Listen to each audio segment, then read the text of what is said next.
আমাদের সাথে রয়েছেন উত্তরাখণ্ডের social welfare minister Shri Rajesh Kumar.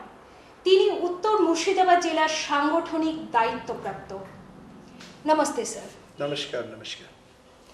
Sir, आपके लिए मेरा पहला प्रश्न ये होगा कि आप मुर्शिदाबाद जिले को देख रहे हैं सांगठनिक रूप से, तो आपको क्या लगता है यहाँ पर राजनीतिक आधार क्या होगा मतदान के लिए? राजनीतिक आधार हमारा क्या है, देखिए जो विकास का मॉडल है अन्य अन्य प्रदेशों में जहाँ भी भारतीय जनता पार्टी स्थापित है, हमने लगातार काम किया है और निश्चित ही बंगाल में जो स्थिति है वह परिवर्तनकारी होनी चाहिए।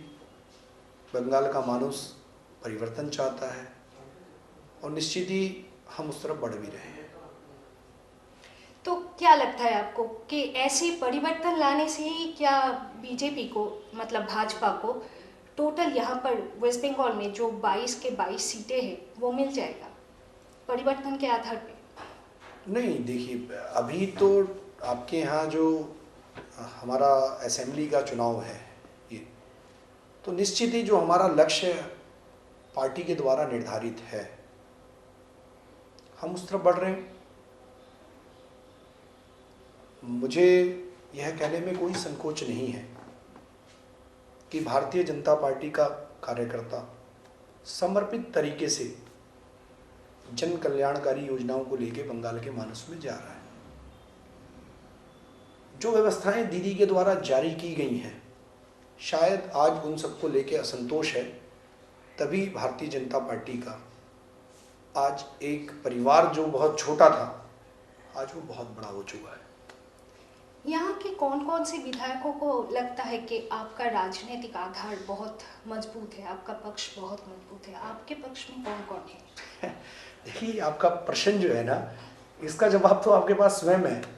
आप मुझे बताइए चक्रवर्ती जी, कितनी भगदड़ मची पड़ी है दीदी के जो विधायक हैं या दीदी के जो बड़े बड़े नेता हैं, लाइन लगी पड़ी है, लाइन लगी पड़ी है। हम दरवाजा बंद कर देते हैं फिर भी दरवाजा खटखटाया जा रहा है, लगातार खटखटाया जा रहा है। तो ये उनको आहट है, परिवर्तन की आहट है और निश्चित ही ये परिवर्तन भारतीय जनता पार्टी के जनजागरण से तो आया ही है, मगर यहाँ जो लोकतंत्र की हत्या हुई है उससे भी लोग तंग आ चुके हैं। तो यहाँ पर एक प्रश्न है मेरा कि जब कोई पार्टी के वर्कर मर जाते हैं, मतलब मरहूम हो जाते हैं, तो कई लोग कहते हैं कि बीजेपी से कोई सपोर्ट नहीं मिलता, तो इसके बारे में आप क्या कहेंगे? नहीं, देखिए आपका प्रश्न मर जाना है, मेरा उत्तर जो है वो है उनका बलिदान, उनका शहीद होना। 129 कार्यकर्ताओं ने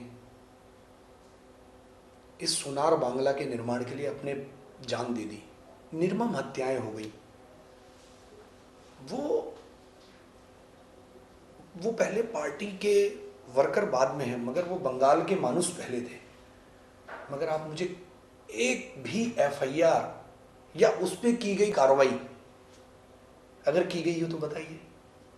क्या लोकतंत्र में ऐसा होता है कि अपराध तो अपराध है, चाहे वो टीएमसी का आदमी करे, चाहे बीजेपी का आदमी करे, चाहे वो एनसीपी का आदमी करे, या कोई भी राजनीतिक दल के अलावा कोई भी व्यक्ति करे, अपराध अपराध होता है। अपराधी की परिभाषा अलग नहीं होती है।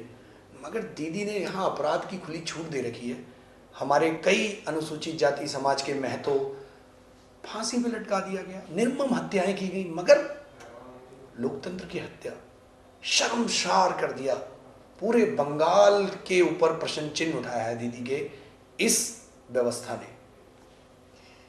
यहाँ पर तो कांग्रेस सीपीएम का जोट है, आपको क्या लगता है इसका क्या भविष्य होगा? देखिए, ये सारी पार्टियां समय समय पे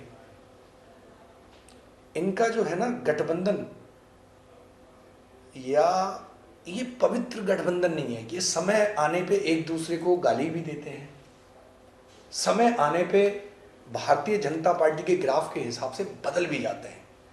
आपने बुआ और भतीजे का हाल उत्तर प्रदेश में देखा था, महागठबंधन हुआ था किसको हराने के लिए? भारतीय जनता पार्टी को हराने के लिए। हमें हमें परवाह नहीं है।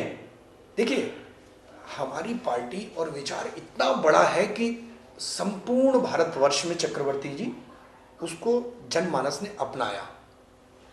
उसको जब अपनाया तभी देश के अंदर परिवर्तन आया है। आज आप देखिए, हर जगह भारतीय जनता पार्टी मजबूत होकर आती है। आप देखिए, 15-20 साल से भारतीय जनता पार्टी की सरकारें चल रही है। मध्य प्रदेश में दोबारा आ गए। कई ऐसे राज्य हैं, छत्तीसगढ़ में हम चुनाव जरूर हारे हैं, मगर आप बताइए 15 साल का रमन सिंह जी का शासन, एंटी इनकम्बेंसी होती है, तो वहां पे हम पिछड़ गए। मगर हमने काम किया है।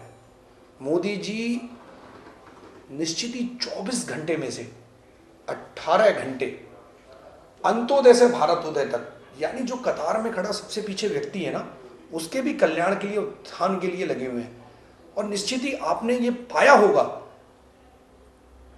मतलब उन्होंने कहा ना मैं खाऊंगा ना खाने दूंगा। आप एक सिंगल आप मुझे एक उदाहरण दो कि मोदी के मिनिस्टर्स करप्शन में लिप्त हैं। पार्टी नहीं है, हमारा परिवार है, परिवार। अभी उत्तराखंड का फेरबदल आपने देखा, त्रिवेंद्र सिंह रावत जी ने हंसते हंसते अपना इस्तीफा दिया। क्या बोला गया कि किसी और कार्यकर्ता को मौका मिलना चाहिए। फिर वहां तीरथ सिंह रावत जी बनते हैं। उनका क्या उदाहरण था? उन्हें क्या पता लगा कि राजभवन से अभी अभी मुझे फोन आया है कि मुझे मुख्यमंत्री पद की शपथ लेनी है। Party with difference. हमारी पार्टी में विचार बड़ा है, व्यक्ति से बड़ा दल और दल से बड़ा देश। आपको निश्चित मैं कहने में बिल्कुल भी संकोच नहीं करूंगा चक्रवर्ती जी, हमारे यहां हम अपने उसूलों को लेकर कभी कोई कंप्रोमाइज नहीं करते। आप अटल जी के समय में हमने अपनी सरकार 1 वोट से गिरने दी, मगर खरीद फरोख्त नहीं करी। समय बदला है, राजनीति का परिप्रेक्ष्य बदला है। आज हम सब लोग सेवा भाव से जनमानस के बीच में लगे हैं और भारत को विश्व गुरु बनाने के लिए। आप देखिए कि आज भारत किस स्थान पे पूरे विश्व में खड़ा है। हाँ, वो तो है।